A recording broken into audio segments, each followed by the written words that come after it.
Sir வணக்கம். என் பேர் வந்து பார்த்தீங்கன்னா பவன்குமார். நான் வந்து என்னுடைய சொந்த ஊர் வந்து நார்த்தாமுண்டி. நார்த்தாமுண்டி பார்த்தீங்கன்னாக்கா தண்ணி பார்க்கறது தான் வந்தோம்.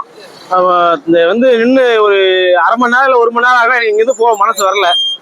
ஏன் அப்படின்னா, நான் இந்த சாதாரண தண்ணி பார்க்கறதுக்கு கொள்ளிடம், காவேரி அந்த மாதிரி அங்கெல்லாம் போயிட்டு ரொம்ப வேடிக்கை பார்ப்போம். அது நம்ம ஊர்லயே பார்க்கறது ரொம்ப பார்த்துருக்கோம். இருந்தாலும் வந்து இப்போ பார்க்கும்போது ரொம்ப சந்தோஷமா இருக்குது. இருந்தாலும் வந்து மக்கள்லாம் சேஃப்டியா இருங்க. இந்த கரையோரத்தில் போகிறது, தண்ணியில் போகிறது இதெல்லாம் கொஞ்சம் சேஃப்டியாக இருங்க. ரொம்ப மகிழ்ச்சியாக இருக்குது. எல்லாருமே வந்து பார்த்தீங்கன்னாக்கா போகிற வரவங்க அத்தனை பேருமே நின்று வேடிக்கை பார்த்துட்டு போகிறாங்க.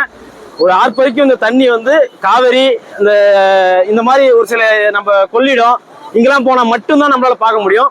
இதை வந்து நம்ம சொந்த ஊரான நம்ம கலசப்பாக்கத்திலே பார்க்கறதுனால ரொம்ப ரொம்ப ரொம்ப ரொம்ப சந்தோஷமா இருக்குது. ரொம்ப மகிழ்ச்சியாக இருக்கிறேன். கொஞ்சம் கரண்ட் இல்லாமல் இது இல்லாமல் கொஞ்சம் வேதனையாக இருக்கும்போது இந்த தண்ணி வந்து பார்த்தோன்னே ரொம்ப சந்தோஷப்பட்டேன். அனைவருக்கும் நன்றி.